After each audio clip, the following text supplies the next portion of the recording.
Hello, dear listeners and viewers. Welcome to Flowing with Angels. Thank you so much for joining me for a brand new tarot and oracle card reading in which we are going to look at the energies in the upcoming month of July. This video is the last one that I will upload before I will take a few weeks off for a well-needed holiday break. I will be back again on YouTube with new angel messages on July the 27th. Now let's dive straight into the reading. The first card that we see is called Making a Difference. My inner light shines far and wide. The first thing that I notice is the amount of water on the card. The past few angel messages that I have done were all about the element of water, the so-called spiritual rain that brings in divine blessings, generosity and guidance. The month of July is ruled by the energy of the astrological sign of Cancer, which is also a water sign, connected to the world of our emotions and intuition, and the nurturing qualities of compassion, comfort and protection. So this energy is important to keep in mind when we continue with this reading. The sea represents the realm of our emotions, the depth of our conscious mind. And we see a hand releasing a starfish into the sea. And this starfish is brought to our emotional waters as depicted by the sea. So what we see here is an openness to receive these higher qualities from the divine, where they will strengthen, cleanse and heal the emotional layers of our existence. And I feel that if we are able to integrate this divine water, these blessings and this guidance, we, in turn, will also be able to extend this energy to others, gifting them metaphorical starfish, so to speak, that will make a difference in their lives. Starfish are known for their ability to grow back their limbs, making them a symbol of regeneration, recovery and healing. So the month of July will be one in which we uplift and regenerate our emotional waters. And we also see a mouth on the card, which is interesting as the accompanying rune is the Ansus rune, which literally means mouth. This is the rune of divine wisdom and inspiration that will reach us through our intuition. This rune encourages us to listen and to be receptive to the divine messages that are coming through for us. And as we all know, the best way to be open and receptive is to be in a state of stillness, doing nothing, but simply paying attention to our inner world. Our feelings have a story to tell us, but we often disregard them. And if we do this repeatedly, usually a wake-up call awaits us in the form of a sudden event or even an illness or setback. For example, if we feel frustrated or angry, it might be that our needs have not been met properly for a long time. Or if we feel overwhelmed, we are in need of rest and stronger boundaries. The rune of Ansus tells us that communication is also important this month. What are our thoughts and how do we translate them into words? Are they truthful? Are they uplifting and inspiring? And also, what do we listen to in return? To whom do we listen? Is their influence positive and wise or not? Messages are coming our way in July. Divine messages, messages from our own emotional energy, and messages from other people. And the angels encourage us to find harmony, truth, and balance in these messages. What ignites our inner light? How can we make a difference? These are questions that will arise this month, and so there is a need for clarity and for receptivity of true inspiration, because the angels are telling us that we have something valuable to share with the world. Our energy vibration can truly make a difference and contribute to the well-being of this planet and its inhabitants. So when it comes to our emotional balance and well-being and our capability to receive divine blessings and guidance, we need to stand firm with the next card. It says, I am noble, brave and strong. This card talks about protecting and standing by our truth, beliefs and values. And the rune that is paired with this card is the Elhas rune, the rune of divine protection. So the protection that we are talking about here originates in our connection to spirit. This rune speaks of tapping into our intuition and listening to our inner voice for guidance and messages from the divine, which will help us to find balance, inner peace and strength that will act as a natural barrier against negative influences, like a cocoon of light that surrounds us, warding off all the things that trigger us and push us out of balance. So just like we saw with the meaning of the water on the previous card, it all starts with us, tuning into our emotional inner world, bringing divine inspiration to it, and then finding the clarity and the right judgment of what serves our highest good. What are the inner and outer values that we wish to follow through on?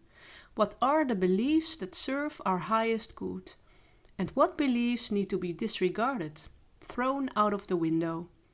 With the Elhas rune we grow into spiritual warriors who are able to conquer the turbulence in our emotional waters and mental energies, as well as protect ourselves against that of others. With the shadowy figure on the card and a big bright sun shining upon it, it feels like there will be great enlightenment on our shadow sides, because we are willing to dive deep into the waters of our emotions and subconscious patterns. There is a breakthrough of some kind. This has been in the making for a long time. When we look at the rocks piled up high towards the sky, these rocks feel like spiritual stepping stones towards a higher and more enlightened state of being. The red flag is usually a sign of danger, and it calls for a need of protection, but in this case it's spiritual protection that we are looking at. So we are asked to pause and reflect, and to take this time to investigate what is truly going on within and around us. The little houses on the card remind me of the concept of our spiritual legacy. This was the topic of the last reading that I did. What is important to us? What brings us that sense of stability, security, and wholeness? These are also questions that will arise in the month of July.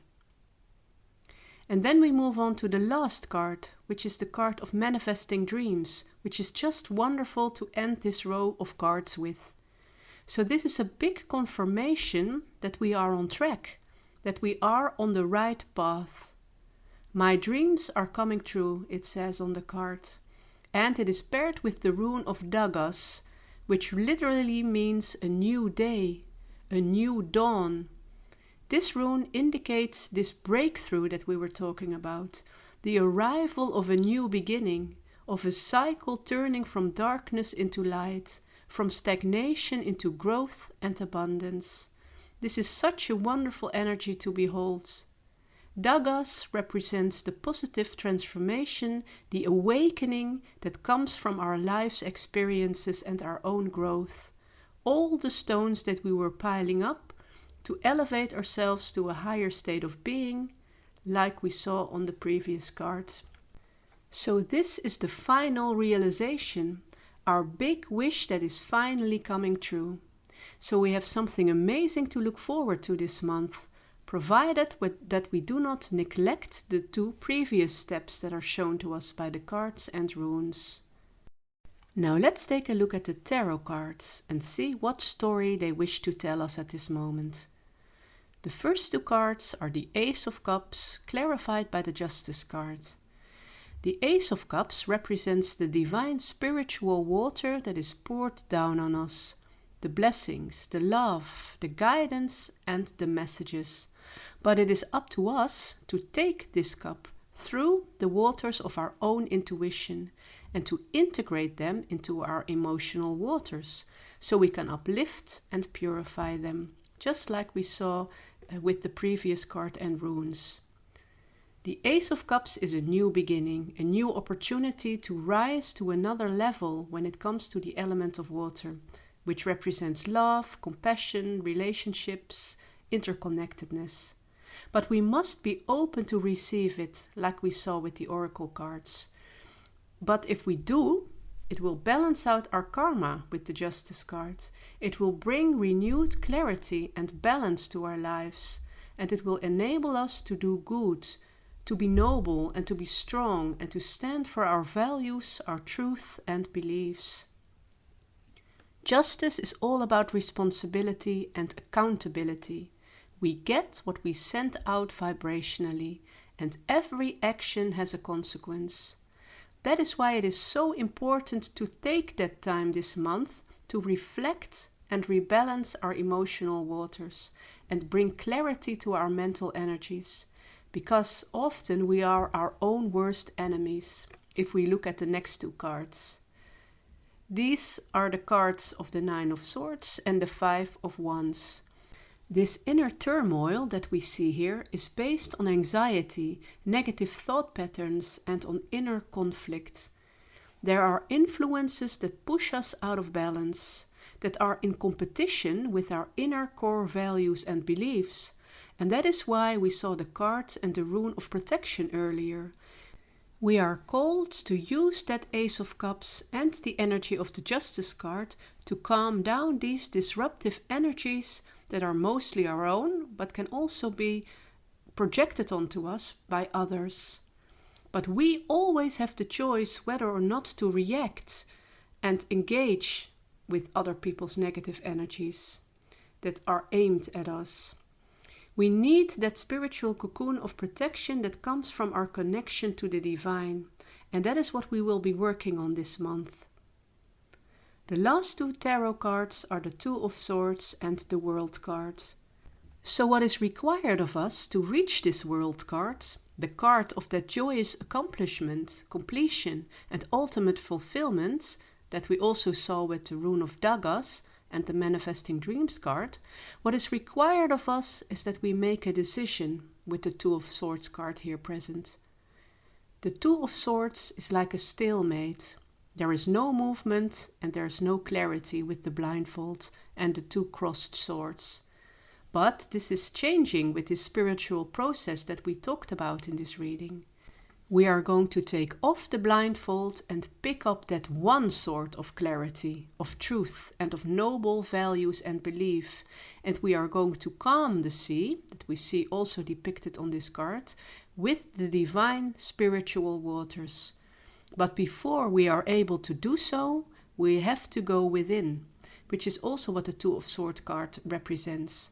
A retreat, a pause to look inwards and to tune into our intuition without distractions, hence the blindfold. This imagery also reminds me of the spiritual cocoon and the need for protection that we saw earlier. This person is guarding their heart with the two swords. So overall, I feel that July is going to be a very significant month for all of us. A big shift is coming. A new dawn is on the horizon, but there is an important spiritual process to attend to as well. For most of us who live in the northern hemisphere, summer is in full bloom, bringing in a more slow-paced energy of relaxation and laziness in a good way. So we will be able to use this to our advantage and to take this time for cleaning out our waters and receiving new fresh water from the divine. So I wish you all a beautiful month of July. And like I said at the beginning of this video, I am going to take some time off and I will see you all at the end of July with new angel messages and new readings. Thank you so much for being here. I appreciate all of your likes, shares, subscriptions and comments. I'm sending you lots of love and light and many blessings as always. Until next time, namaste.